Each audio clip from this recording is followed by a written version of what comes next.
Terakhir 72.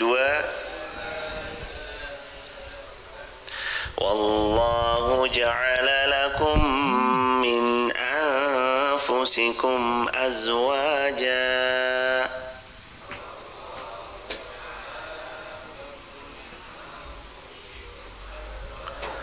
wa ja'ala lakum min azwajikum banina wa hafadah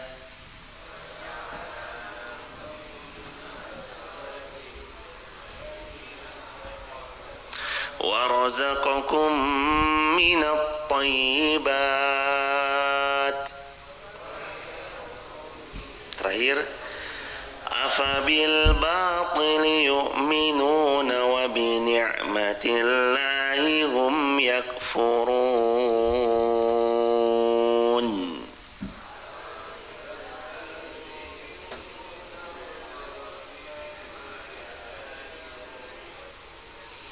Allahumma arhamna bil Quran. Semoga Allah rahmati kita dengan Al-Quran. Alhamdulillah. Alhamdulillah al-wahidil qahar. Alhamdulillah al-malikul jabbar. Alhamdulillahi Allahu akbar. Salatu wassalamu ala rasulillah. La hawla wa la quwata illa billah. Segala puji milik Allah, zat yang telah membangunkan kita, alladzi ahyana ba'dama amatana wa ilaihin nusyur. Alhamdulillah, segala puji bagi Allah, alladzi ahyana, yang telah menghidupkan kita semua, ba'da ma amatana, setelah sebelumnya kita baru saja mengalami kematian, wa ilaihin nusyur, dan hanya kepada Allah lah kita kelak kembali. Jadi semalam pas kita tidur itu kita amatana, mengalami kematian walaupun cuma sesaat ya hadirin. Alhamdulillahnya ruh kita dikembalikan sama Allah.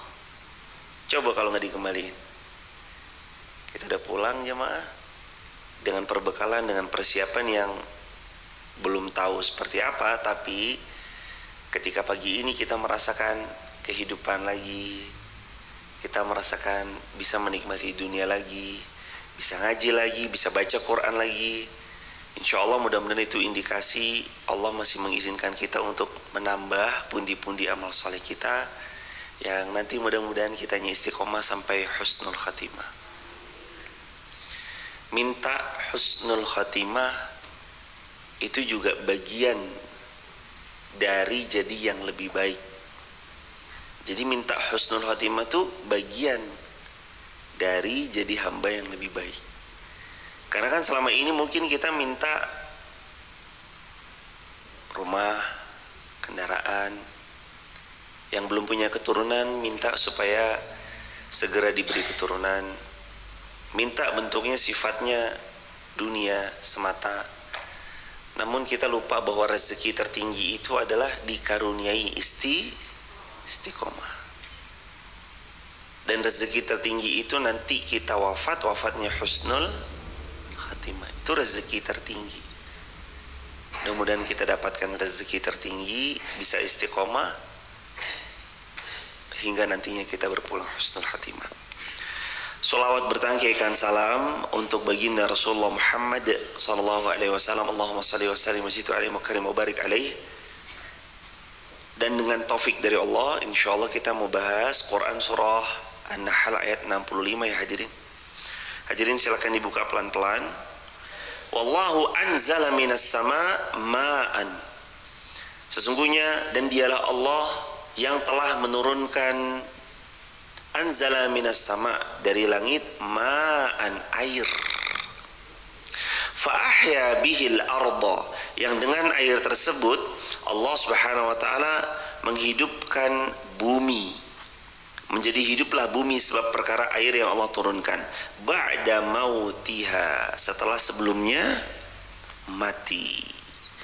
Tanah yang mati Allah hidupkan, salah satunya dengan air. Inna fi dzalika laayatan liqaumi yasma'un. Yang demikian itu benar-benar terdapat tanda kebesaran dan kekuasaan Allah, yasma'un, untuk siapa-siapa yang mereka mau dengar. Asalkan kita mau mendengarkan kebaikan, kita pasti hidup hatinya. Gimana ceritanya? Pepaya bisa kita makan, semangka bisa dikonsumsi, melon dan buah-buahan serta sayur-sayuran yang lain itu dikonsumsi, salah satu wasilahnya karena taufik pertolongan Allah melalui air hujan. Coba kalau kering terus hadirin, mungkin kita nggak bisa ngerasain nikmatnya sayur, buah karena kering terus. Dan lebih-lebih kalau kekeringan nanti efeknya sampai kekeringan air. Bayangkan kalau kita hidup tanpa air. Makanya Allah zat yang maha menyiapkan semua apapun yang makhluk butuhkan. Lalu ayat 66, wa inna lakum fil an'ami la'ibrah. Sungguh bagi kalian pada hewan ternak la'ibrah, ada pelajaran. Nusqikum mimma fi butunih. Kami memberimu minum dari apa yang ada dalam perutnya, yaitu minum susu dari hewan ternak, baik susu kambing, susu sapi, susu unta, susu kuda. Mim butuniha atau mim butuni, dari perutnya sang hewan ternak, Allah Subhanahu wa taala memberikan minuman untuk kita minum. Ada khasiatnya sendiri, ada. Dan hadirin, tidaklah ada dalam Al-Quran keutamaan tentang sesuatu kecuali itu pasti baik jikalau nanti kita ambil atau kita minum atau kita makan. Susu sapi, susu kambing, susu unta, susu kuda, itu pasti ada kebaikan tuh. Sebagaimana Allah Subhanahu wa taala berfirman, sesungguhnya kami menjadikan di dalam hewan ternak yang kalian gembalakan terdapat la'ibrah, benar-benar satu pelajaran yang luar biasa. Apa pelajarannya? Nusqikum mimma fi butuni. Kami berikan untuk kalian minum dari perut mereka berupa susu. Wa min baini farthi wa dam. Antara kotoran dan darah, labanan. Allah berikan susu untuk kalian. Padahal di dalamnya itu ada kotoran, ada darah, bercampur makanan yang sudah terus dimakan menjadi yang kalau kemarin Idul Adha dibuka dalamnya ijo-ijo itu semuanya. Yang memisahkan antara farthin, kotoran, wadamin, dan darah, labanan, muncul susu, Allah Subhanahu wa taala. Allah yang memisahkan itu semuanya.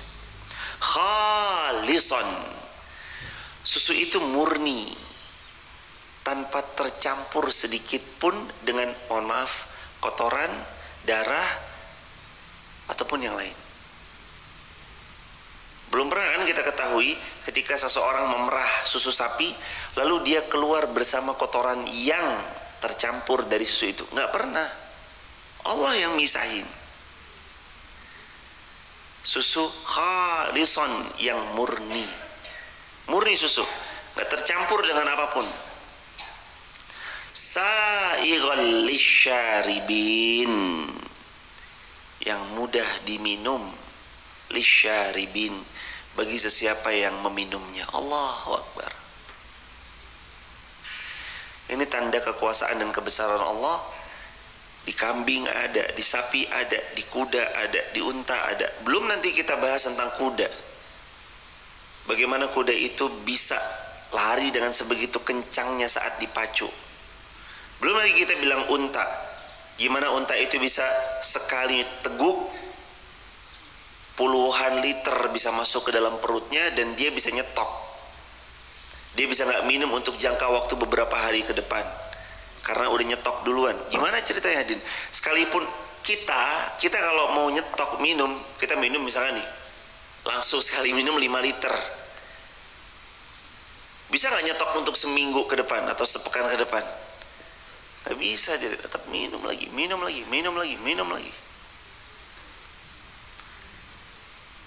Dari hewan ternak aja ada tanda-tanda kekuasaan besar dari Allah Azza wa Jalla yang bisa kita ambil pelajaran daripadanya. Wa min thamarat nakhili wal a'nab. Belum lagi dari buah-buahan an-nakhil, kurma, wal a'nab, dan anggur. Tattakhiduna minhu sakara. Kamu membuat darinya minuman yang memabukkan, warizqan hasana. Tapi ada juga yang Allah Subhanahu wa taala anugerahi rezeki daripadanya. Bahannya ini bahan halal, namun nanti manusia itu bermacam-macam. Ada yang menjadikan itu sebagai sesuatu yang haram, Allah haramkan, kayak misalkan minuman-minuman keras dan segala macamnya, sebab karena difermentasi, karena diendapkan sekian tahun lamanya dan seterusnya. Ada yang memilih jalur halal ya untuk dinikmati. Makanya konsumsi dalam Islam bukan cuma sekedar halal, tapi kulu mimma fil ardi halalan thayyiban. Makan minum yang ada di atas muka bumi ini halalan thayyiban, yang halal lagi thayyib, baik. Inna fi dzalika laayatan liqaumi ya'qilun. Sesungguhnya pada buah-buahan itu, kurma, anggur, dan semua yang mereka makanan dan minuman, benar-benar ada pelajaran liqaumi ya'qilun, bagi kaum yang mau berfikir. Allah beri pelajaran bagi kaum-kaum yang mau berfikir. Allahu Akbar walillahil hamd. Berikutnya ayat ke-68. Wa auha rabbuka ilan nahl. Dan Allah mengilhamkan kepada nahl, lebah, anittakhidhi minal jibal buyutan. Hendaklah mereka membuat di gunung-gunung buyutan, sarang. Untuk apa? Untuk mereka nanti mengeluarkan min butuniha, dari perut-perut mereka, madu. Disuruh sama Allah buat sarang. Wa minasyajar, entah itu di gunung-gunung, wa minasyajar, atau di pohon-pohon, wa mimma ya'rishun, dan di tempat-tempat yang dibuat oleh manusia. Benar nggak? Lebah buat sarang, entah itu di gunung, entah itu di pohon-pohonan, atau di tempat yang dibuat manusia. Benar nggak? Ada. Tahu-tahu di plafon depan atau belakang rumah kita yang jarang banget kita kunjungi, tahu-tahu ada sarang lebah di sana. Allah yang memerintahkan lebah ini untuk membuat sarang. Summa, kemudian, kuli, makanlah, min kulli samarat, dari segala macam jenis buah-buahan. Fasluki subula rabbika zulula, lalu tempuhlah jalan Allah yang telah Allah mudahkan bagimu, entah itu buah-buahan, bunga-bunga. Silakan lebah memakan itu semua. Yakhruju min butuniha, nanti kita akan saksikan keluar dari perut lebah tersebut, syarabun mukhtalifun alwanuh, madu mukhtalifun alwanu, yang berbeda-beda warnanya. Hadirin, madu itu warnanya beda-beda karena madu dikeluarkan oleh sang lebah berdasar apa yang ia makan. Ada madu yang rasanya pahit, ada madu yang memang rasanya manis, ada madu rasanya seperti tercampur buah kelengkeng. Itu lebahnya berarti lebah makan kelengkeng. Ada madu rasa duren, berarti lebahnya suka duren tuh lebahnya. ada madu yang menghisap daripada bunga-bunga tertentu, maka nanti yang dihasilkan juga ada aroma-aroma bunga-bunga tersebut. Mukhtalifun alwanu, bermacam-macam warnanya. Ada yang hitam pekat, ada yang hitam pudar, ada yang kuning emas gold, ada yang memudar, ada yang kentalnya bukan main, ada yang tidak terlalu kental. Macam-macam hadirin. Mukhtalifun alwanu, berbeda-beda warnanya, tapi manfaatnya untuk manusia. Nih ayatnya, fihi syifa'ul linnas. Tetapi saat manusia meminum madu tersebut, fihi, di dalam madu itu, syifa'ul linnas, ada kesembuhan, dan madu itu menyembuhkan atas penyakit manusia. Hadirin, kalau mau cari obat, sebenarnya ada dalam ayat ini. Quran memberi banyak obat, mungkin kitanya yang jarang membuka isinya, atau malah kita nggak suka madu. Itu mungkin preferensi masing-masing, suka atau nggak suka. Tapi sebenarnya kalau Allah sudah berfirman fihi, di dalam madu tersebut, syifa'ul linnas, ada kesembuhan untuk manusia. Buat orang beriman nggak ada kata lain kecuali sami'na wa ta'na, nikmatin pelan-pelan. Walaupun kita belum suka pada awalnya madu itu. Beli madu murni, yang murni madu, lalu berusaha untuk konsumsi pelan-pelan. Nikmati bahwa madu itu membawa kesehatan. Beberapa punggawa-punggawa sprinter Indonesia, atlet-atlet lari Indonesia, beberapa waktu pernah diwawancara. Dalam satu wawancara beliau bilang, pakai doping nggak? Doping saya mah madu aja. Dalam sebuah wawancara beliau, oh madu ya? Iya, saya mah nggak pakailah kalau doping-doping yang kimia-kimiaan, saya madu aja, minum madu. Madu hadirin, apa Allah berfirman tentang madu? Fihi, di dalam madu tersebut, syifa'ul linnas, ada penyembuh untuk manusia. Bisakah kita pelan-pelan beralih untuk mengamalkan ayat ini? Pelan-pelan bisa.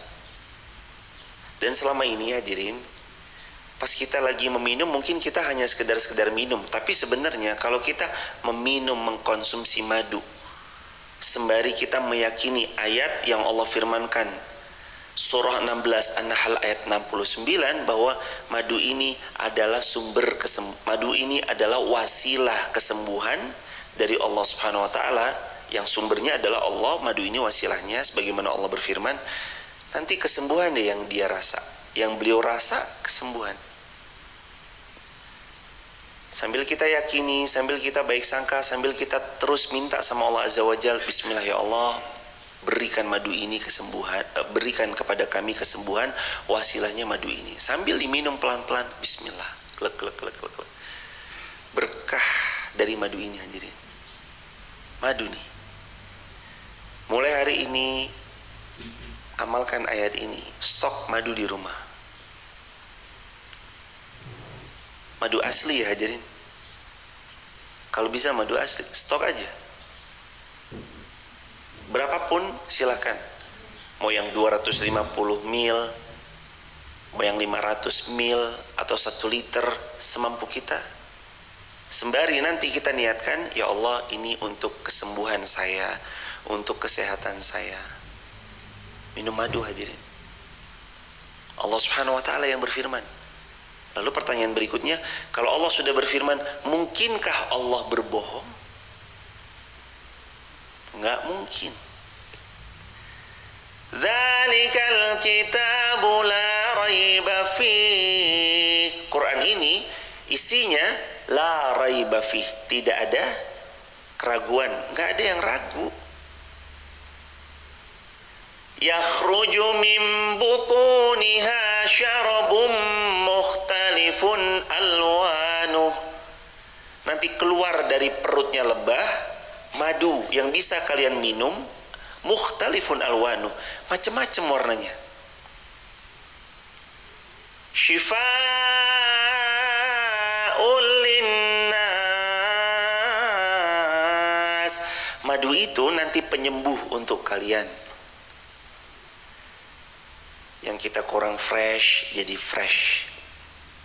Yang kita lagi butuh apa, minum madu. Allah yang menyembuhkan. Sekali lagi ya jamaah, Allah yang menyembuhkan. Madu wasilah. Tapi ini wasilah yang bagusnya bukan main.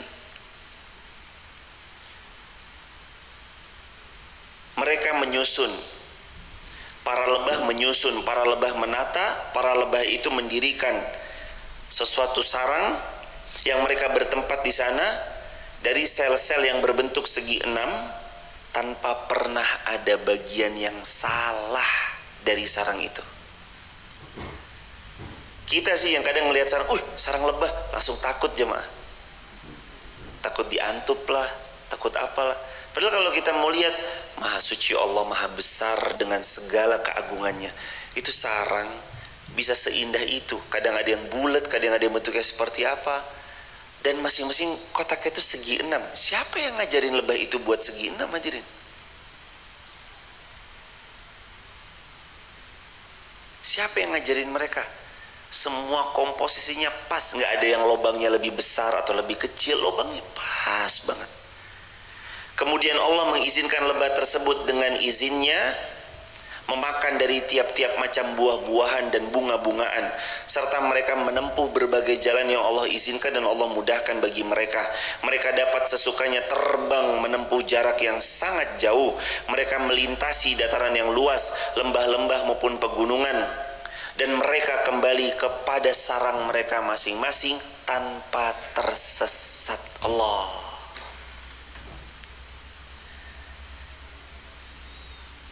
Padahal kan baru buat sarang ya hadirin, baru buat sarang.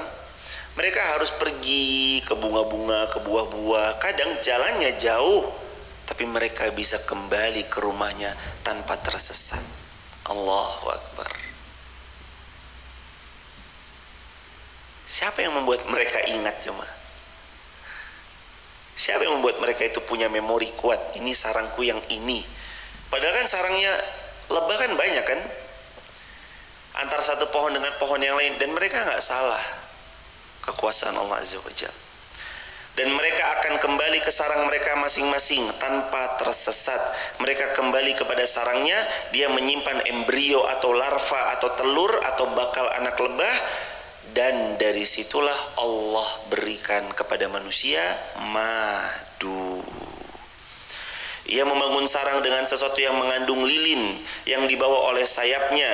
Dari mulutnya ia muntahkan madu, dan sebagian dari mereka mengeluarkan telur dari perutnya bagian belakang. Kemudian mereka kembali ke berbagai tempat untuk menghisap sari bunga, tumbuh-tumbuhan dan buah-buahan. Mengenai firman Allah, fasluki subula rabbik zulula. Jadi para ulama menyampaikan bahwa lebah-lebah tersebut menempuh jalan yang Allah ridhoi dengan penuh ketaatan. Jadi lebah yang terbang itu dia lagi menempuh jalan yang Allah ridhoi, Allah sukai dengan penuh ketaatan.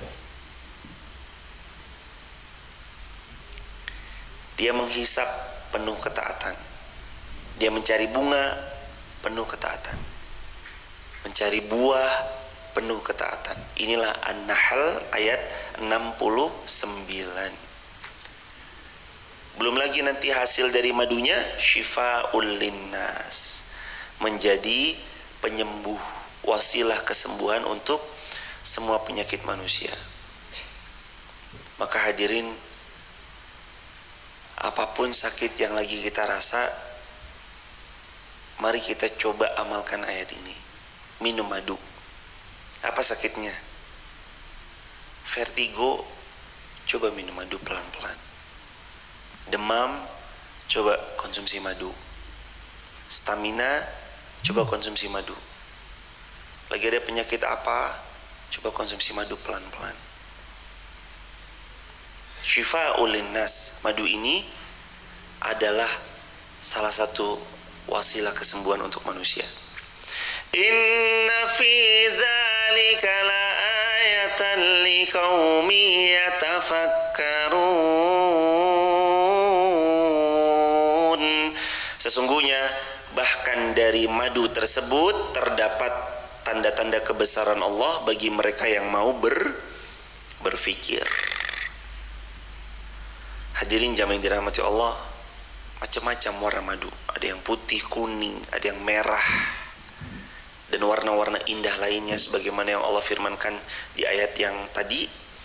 Dan itu semuanya adalah tanda-tanda kebesaran Allah kalau kita mau berpikir. Suatu hari Imam Bukhari dan Imam Muslim meriwayatkan dari Qatadah, dari Abul Mutawakkil, dari Ali bin Daud An-Naji, dari Abu Sa'id Al-Khudri radhiyallahu anhu, bahwa datang seorang laki-laki menemui Rasul sallallahu alaihi wasallam. Dia cerita ke Rasulullah sallallahu alaihi wasallam, "Ya Rasulullah, saudara saya sakit perut. Gimana cara ngobatinnya ya Rasulullah?" Kata laki-laki itu yang bilang kepada Nabi sallallahu alaihi wasallam. Faqala Nabi sallallahu alaihi wasallam, maka Nabi sallallahu alaihi wasallam menjawab, "Isqihi asalan." Beri saudaramu itu madu. Suruh minum madu. Laki-laki itu pun pulang, lalu laki-laki itu pun mencari madu. Setelah didapatnya madu, lalu laki-laki itu pun melaksanakan anjuran Rasulullah sallallahu alaihi wasallam. Tak lama kemudian laki-laki itu datang kembali pada Rasulullah sallallahu alaihi wasallam setelah melaksanakan anjuran baginda Nabi sallallahu alaihi wasallam untuk memberikan madu kepada saudaranya yang perutnya sakit. "Ya Rasulullah," kata laki-laki itu, "aku telah meminumkannya madu ya Rasulullah, namun tidak bereaksi ya Rasulullah. Justru malah ia semakin bertambah parah ya Rasulullah." Kemudian Rasulullah sallallahu alaihi wasallam untuk kedua kalinya lagi-lagi bersabda. Kata Nabi sallallahu alaihi wasallam, "Idhhab fasqihi asalan." Pergi temui dia lagi. Fasqihi asalan, minumkan madu lagi padanya. Laki-laki itu pun pulang, lalu dia mencari madu. Dia melaksanakan anjuran baginda Rasulullah sallallahu alaihi wasallam, yakni meminumkan saudaranya yang sakit perut dengan madu. Kemudian laki-laki itu datang lagi dan berkata, "Ya Rasulullah, tidak bereaksi, melainkan tambah parah nih saudara saya Rasulullah." Lalu Rasul sallallahu alaihi wasallam berkata untuk yang ketiga kalinya, "Sadaqallah, sadaqallah." Benarlah Allah, pasti benarlah apa yang Allah firmankan. Salah satunya ayat ini maksudnya. Wa kadzaba batnu akhika, dan bohong perut saudaramu itu. Sadaqallah wa kadzaba batnu akhika, telah benarlah apa yang Allah firmankan bahwa madu itu mengandung syifa, wasilah kesembuhan, dan telah dustalah perut saudaramu itu. Idhab, pergi, fasqihi asalan, berilah minum untuk saudaramu madu. Untuk yang ketiga kalinya Nabi bersabda. Lalu laki-laki itu pun pulang. Kemudian setelahnya dia mencari madu, lalu kemudian diminumkannya madu tersebut kepada saudaranya. Apa yang terjadi? Dan saudaranya pun sembuh. Saudaranya sembuh.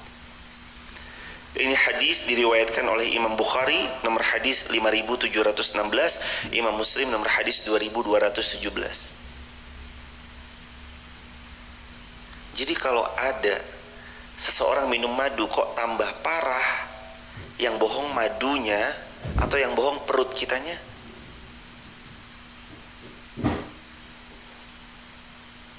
Kalau ada orang meminum madu asli, lalu sakitnya tambah parah, yang bohong Allahnya atau yang bohong perut kitanya?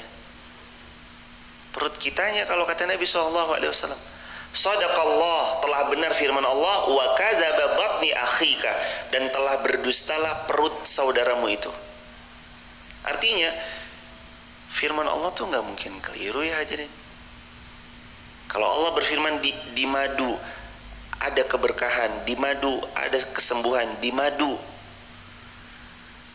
itu ada wasilah syifa'ul linnas, sembuhnya untuk penyakit-penyakit manusia, maka benarlah apa yang Allah firmankan.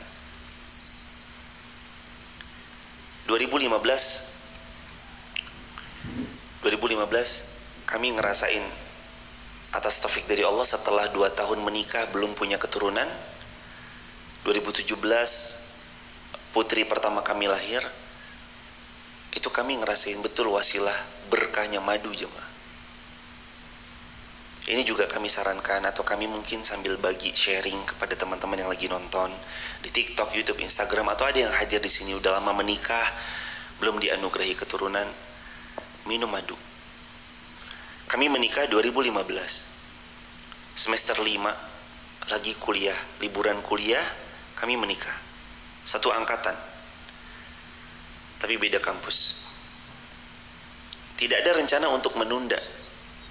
Oh, itu karena kuliah makanya ditunda 2 tahun. Enggak ada rencana ditunda. Tapi karena Allah memberinya memang setelah 2 tahun pernikahan kami. Salah satu ikhtiarnya setelah kami banyak-banyak istighfar, kami mengeluarkan harta terbaik yang kami punya, plus ikhtiar kami waktu itu minum madu. Minum madu. Ini bisa juga nanti ibunda, ayahanda, atau guru-guru kami yang sedang menonton, bila mana mungkin putrinya, buah hatinya, Ustadz, anak kami sudah lama menikah, belum dikaruniai putra, sarankan minum madu. Siapa yang bilang minum madu? Dokter mana yang ngasih tahu? Bukan dokter lagi yang ngasih tahu. An-Nahl ayat 69. Buka Al-Quran. Ini kan petunjuk kita. Siapa yang nyuruh minum madu? Allah. Sumber kesembuhan, syifa'ul linnas. Kalau yang tadi belum dikaruniai keturunan, insya Allah dengan wasilah madu, tentu pertolongan taufiknya Allah yang memberikan. Tapi wasilahnya madu yang dikonsumsi bisa dengan taufik dari Allah, nanti ia segera diberikan keturunan. Minum madu. Kami merasakan betul 2015 ikhtiar, 2016 belum. Hingga pada 2017 atas taufik dan pertolongan Allah, Allah izinkan lahir buah hati pertama kami. Dan harus diakui memang jemaah salah satunya adalah madu. Konsumsi madu. Sambil penuh keyakinan bahwa Allah nggak mungkin salah, Allah nggak mungkin bohong. Kalaupun belum, jangan salahkan madunya, karena firman Allah nggak mungkin salah, Allah nggak mungkin keliru, betul? Janjinya Allah, inna wa'dallahi haqq. Janjinya Allah tuh haqq. Janjinya Allah janji yang benar adanya, nggak mungkin bohong, nggak mungkin keliru, nggak mungkin salah. Adapun kita yang belum dikaruniai keturunan, sabar aja. Bismillah, ikhtiar konsumsi madu, ikhtiar konsumsi madu, ikhtiar konsumsi madu. Ingat nggak? Nabi aja pernah diuji dengan ujian yang datang seorang laki-laki, ya Rasulullah, saudara saya sakit perut, pulang minumkan madu. Orang ini pulang minumkan madu, tambah parah. Datang lagi yang kedua sama Rasul, ya Rasulullah, sudah saya minumin madu tapi tambah parah. Bukannya sembuh ya Rasul, malah tambah parah. Pulang minumkan lagi madu. Yang kedua kalinya dia pulang minumin lagi madu, datang kepada Nabi, ya Rasulullah, tambah parah lagi ya Rasulullah. Kata Nabi, sungguh benar Allah, berdustalah perut saudaramu. Dia pulang yang ketiga kalinya, minumkan madu lagi, datang keempat kalinya kepada Nabi, ya Rasulullah, saudara saya telah sembuh ya Rasulullah. Hadirin, memang semuanya nanti kembali kepada kehendak Allah ya jemaah. Allah yang memberi kesembuhan, Allah yang memudahkan, Allah yang mengizinkan lahir keturunan dari rahim istri Anda. Allah yang menghendaki nanti datangnya ini dan itu Allah yang menghendaki. Tapi kalau kita bisa berikhtiar dengan sesuatu yang Allah berikan petunjuk dan guidance, ambil. Suruh minum madu, bismillah minum madu. Cari madu murni, pure, murni 100%. Cari. Mungkin harganya agak sedikit lebih mahal, tapi pastikan penjualnya amanah, penjualnya jujur, yang dijual memang madu murni. Beli, punya di rumah buat stok. Minum madu. Aduh saya belum kebiasa Ustadz, pelan-pelan dilatih. Kalau saya campur air gimana Ustadz? Air panas, campur madu 1 sendok teh, diaduk-aduk-aduk, saya minumnya baru bisa begitu. Minum gak apa-apa, kayak gitu. Minum madu hadirin. Ini tanda-tanda kebesaran dari Allah buat mereka yang mau berpikir. Ayat berapa tentang madu? 69 surah An-Nahl, bahwa syifaul linnas. Madu wasilah kesembuhan yang sangat baik untuk manusia. Ini rekomendasi dari siapa? Rekomendasi dari Allah Azza wa Jal. Allah pencipta kita, Allah yang ngasih sakit sama kita, Allah juga yang memberikan wasilah kesembuhannya. Dan gak mungkin jadi kesembuhan dari perkara yang Allah haramkan tuh enggak. Jangan, tulis di kolom komentar, jangan mencari kesembuhan dari yang Allah haramkan. Tulis di kolom komentar hadirin. Jangan cari kesembuhan dari yang Allah haramkan. Oh istrinya belum hamil, iya minum darah kobra ya. Oh biar staminanya ini minum darah ular. Pada sebagian tempat kan kadang itu ada hadirin. Padahal hukum memakan darah kan kita tahu. Wadam walahmul khinzir itu nggak boleh. Udah jelas Allah bagi. Ini loh kesembuhan. Kenapa kita nggak ngambil ini aja yang jelas? Allah berfirman bahwa madu syifaul linnas. Maka jangan cari kesembuhan dari yang Allah haramkan. Jangan ya hadirin. Mau sembuh harus begini dulu. Badannya biar hangat harus meminum sesuatu yang Allah haramkan. Enggak. Hangatkan badan, cari jahe halal. Alhamdulillah bisa dikonsumsi. Madu. Jangan cari kesembuhan dari apa yang Allah haramkan. Yang halal banyak hadirin. Cuman kitanya aja yang kadang belum tahu. Udah kebiasa minum madu hadirin? Alhamdulillah belum. Ya pelan-pelan jemaah. Pelan-pelan. Terutama teman-teman yang mau umroh, yang mau berangkat safar jauh gitu, itu bisa banget untuk stamina madu. Dan kalau bisa madunya madu murni, tanpa campuran, tanpa tambahan, tanpa dan lain-lain. Madu murni. Wallahu khalaqakum summa yatawaffakum wa minkum man yuraddu ila ardhanil umur. Dan Allah telah menciptakan kamu kemudian mewafatkanmu. Di antara kamu ada yang dikembalikan kepada yang tua renta secara usia, likai la ya'lam ba'da ilmin syai'a, sehingga dia tidak mengetahui lagi yang pernah diketahui tentangnya sesuatu. Jadi Allah menciptakan kita kehidupan, Allah juga yang mewafatkan. Ada yang diwafatkan sebelum usia tuanya, ada yang diberi sampai usia tua, sampai ia lupa lagi semua ilmu yang dulu pernah dia dapatkan. Makin tua, makin gak mudah menghafal. Betul? Hafal sih, tapi besoknya langsung sering lupa lagi. Mengukir di masa muda seperti mengukir di atas batu, belajar di masa muda seperti belajar di atas gimana? Belajar di waktu muda seperti mengukir di atas batu, belajar di waktu tua seperti mengukir di atas air ya jemaah. Bukan pasir gitu jemaah. Tapi Allah mau bagi tahu di ayat ini, masa muda itu adalah masa kuat di tengah dua kelemahan. Satu, kelemahan pada fase masa bayi dan balita kita. Dua, fase lemah kita ketika kita jelang-jelang senja. Umur 30 ke atas udah mulai ada rambu-rambu, satu demi satu Allah Subhanahu wa taala akan tampakkan. Umur 40 udah jelang-jelang, umur 50 tambah lagi, umur 60 udah banyak nikmat yang Allah ambil.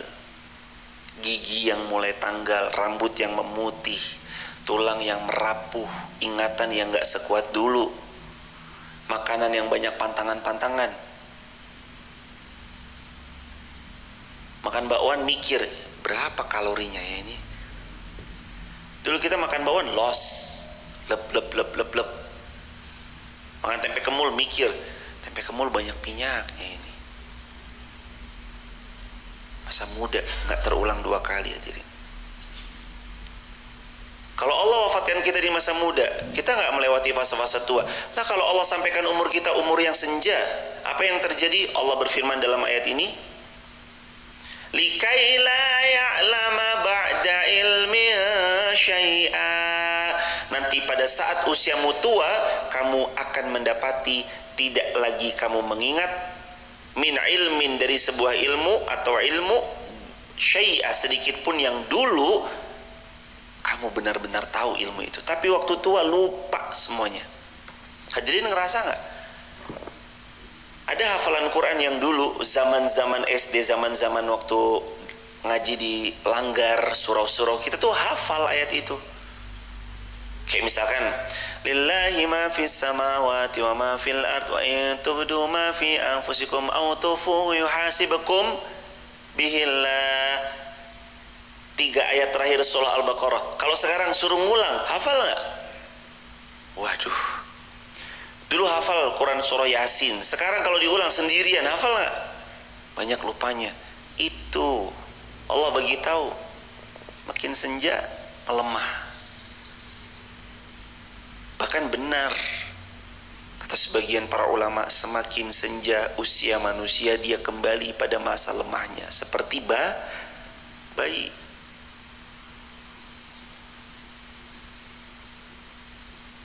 Dia buang kotoran lagi di atas kasurnya, dia buang air kecil lagi di atas ranjangnya, kemana-mana harus digendong, harus dipapah, mandi harus dimandikan. Kembali ke masa itu hadirin. Dan kita semua tuh menuju ke sana. Yang muda jangan merasa congkak dan tinggi dulu, karena kita gak selamanya muda. Kita nih bentar lagi tua jemaah. Grafiknya itu udah mau. Karena kami pernah bilang kan, kata Nabi SAW, Nabi bersabda umur manusia 60 tahun.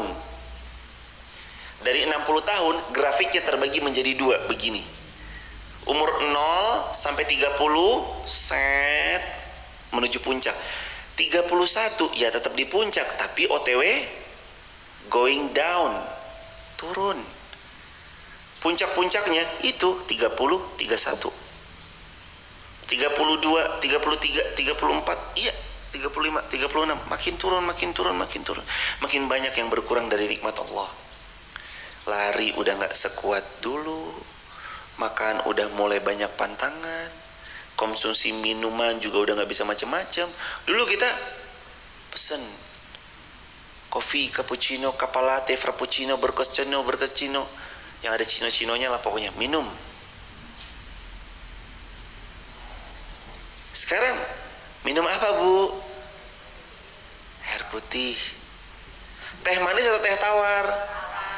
Teh tawar. Udah hadirin. Apa yang mau disombongin sih hadirin? Gak ada hadirin. OTW pulang semua kita ini. Ongoing proses OTW pulang. Apa yang mau dibanggakan? Apa yang mau disombongkan? Semua titipan. Kemarin masih ingat gak? Coba kita ulangi ayat yang kemarin. Wa ma bikum min ni'matin faminallah. Ayat 53 Quran surah An-Nahl. Ayat 53 An-Nahl, apa Allah berfirman? Wa ma bikum min ni'matin faminallah. Dan nikmat apa saja yang kita dapat, semuanya karunia dari siapa? Allah. Karunianya Allah. Nanti Summa idza massakumud dur fa ilaihi taja'arun.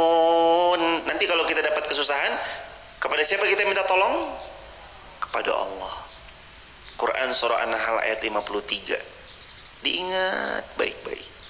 Allah yang ngasih kita nikmat. Rumah kita yang kita huni, toko kita yang banyak outletnya, restoran kita yang cabangnya di mana-mana, mobil kita yang berjejer di garasi, motor yang kita kendarai, anak-anak yang lucu menggemaskan, karirnya cemerlang. Allah yang kasih. Wa ma bikum min ni'matin faminallah. Kalau nanti kita dapat masalah, kembali pada Allah. Terakhir ayat 70 dan 71 dan 72. Dan Allah melebihkan sebagian kamu atas sebagian yang lain dalam hal rezeki. Tetapi orang yang dilebihkan rezekinya itu tidak mau memberikan rezekinya kepada para hamba sahaya yang mereka miliki, sehingga mereka sama-sama merasakan rezeki itu. Mengapa mereka mengingkari nikmat Allah? Nah, ini pengingat untuk yang dilebihkan rezeki. Ingat bahwa di rezeki lebih yang kita hari ini miliki bukan mutlak punya kita. Hakul lisaili wal mahrum. Ada haknya orang lain. Kita mah banyak duitnya tuh cuma lagi dilewatin sama Allah. Ada haknya orang, ada haknya yang A, yang B, yang C. Ada fakir, ada miskin. Ada haknya gorimin, terlilit hutang, ibnu sabil, fisabilillah. Ada haknya untuk ikut berjuang di jalan Allah, itu hartanya.